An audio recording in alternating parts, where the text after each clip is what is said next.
इस स्लाइड का पर्पस है हेल्पिंग वर्ब का सिंगुलर प्लूरल आपको बताना। हेल्पिंग वर्ब का सिंगुलर प्लूरल बड़ा सॉर्टेड लिख दूंगी, ध्यान से सुनते रहना। तो हेल्पिंग वर्ब पे अब हम आ जाते हैं। हेल्पिंग वर्ब में जो हमेशा सिंगुलर है वो है is, am, was, has, does. ज्यादा दिक्कत ना मेन वर्ब को समझने में होती है। हेल्पिंग वर्ब तो 8-10 हैं, आपको वैसे भी याद हो जाएंगे, ठीक है। प्लूरल हेल्पिंग वर्ब जो हमेशा प्लूरल रहेंगी, आर, वर, हैव और डू। अब मैं एक अलग मार्कर से आपको बताती हूँ, देखना बोर्ड पे ध्यान से। इज और एम का प्लूरल होता है आर, वॉज का प्लूरल होता है वर, हैज का प्लूरल हैव और डज का प्लूरल डू। समझ गए? कुछ ऐसी वर्ब्स भी हैं जो मिलावटी हैं, यानी सिंगुलर के तौर पे भी आती हैं, प्लूरल के तौर पे भी आती हैं। मिलावटी यानी जब मन करे सिंगुलर की तरह यूज हो जाएंगी, जब मन करे प्लूरल की तरह यूज हो जाएंगी, क्योंकि दोनों काम करती हैं। अब ऐसी कौन सी वर्ब है भाई? मिलावटी वर्ब नंबर 1 डिड, हैड, सारे के सारे models, can, could, may, might, जिन्हें नहीं पता यहां लिख के बता देती हूँ। सारे के सारे मॉडल सिंगुलर भी होते हैं और प्लूरल भी। Can, could, might, will, would, must, इस तरफ लिख रही हूं बच्चों, ought to, shall, should।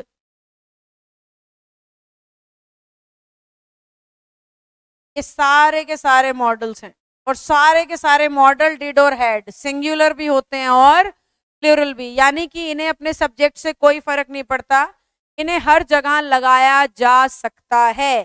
Neha can, Neha and Mohan can, I can, you can, he can, she can, they can, we can. समझ गए? यानी ना तो इसके रूप में कोई परिवर्तन होता है, ना सब्जेक्ट बदलने से इसे कोई फर्क पड़ता है।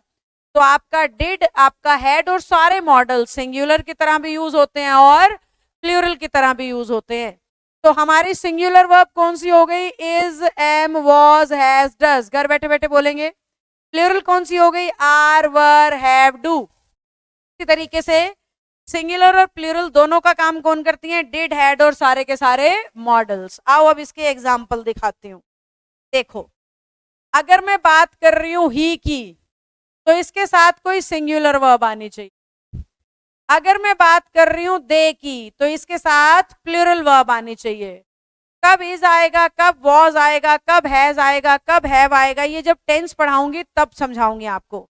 अभी बेसिक वर्ब का ज्ञान दे रही हूं बस, टेंस में और गहराई में हम पढ़ेंगे। अभी हल्का हल्का सा वर्ब के बारे में बताया जा रहा है आपको, ठीक है। तो he is honest, you are dull. समझ गए? इस तरीके से सेंटेंस फॉर्म होता है।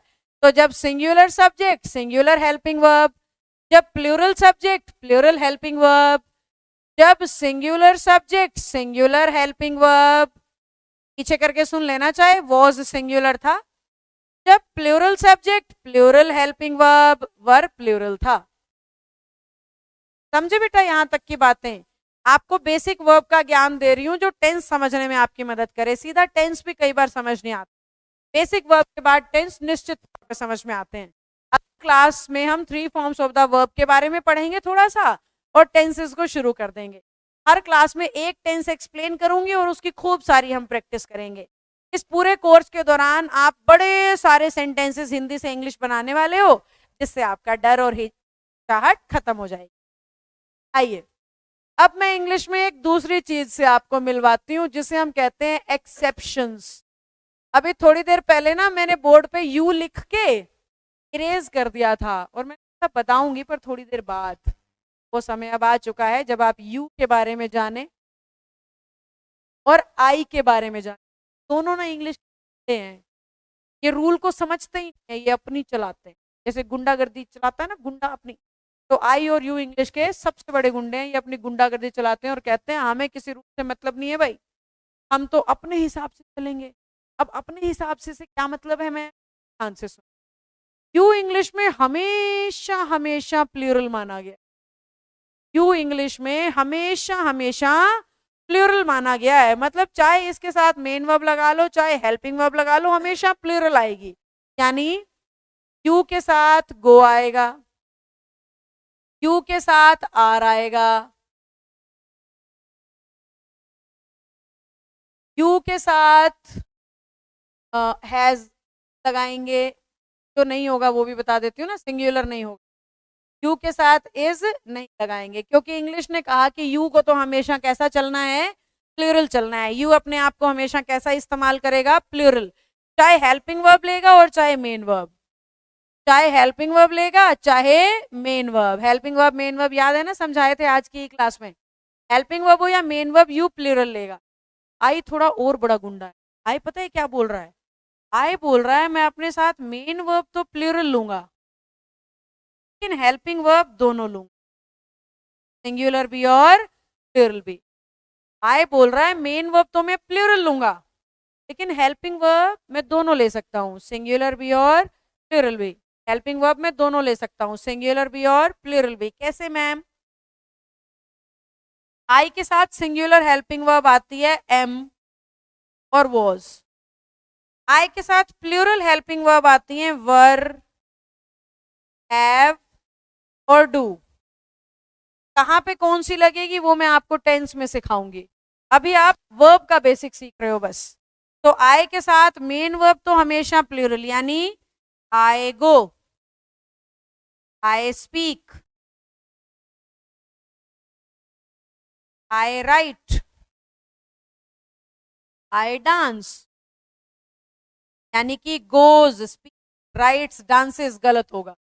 आई अपने साथ मेन वर्ब लेगा तो हमेशा प्लूरल लेगा। अब ये मेन वर्ब कैसे है, इनके हिंदी में ना आता है, ये एक्शन है, 5 फॉर्म भी बनती हैं, किसी भी तरीके से पता लग जाएगा मेन वर्ब है।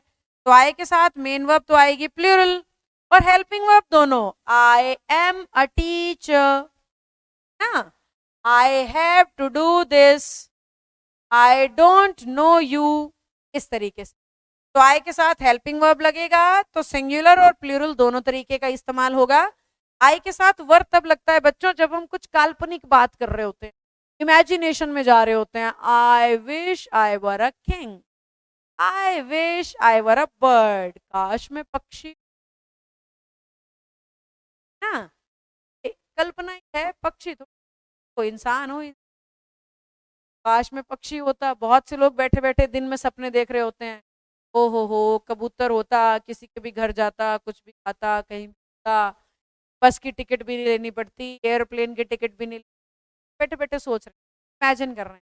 I wish I were a bird, वो फीलिंग, पंछी, फिर वो वाली फीलिंग असली में थोड़ी हो सकता है, कल्पना है।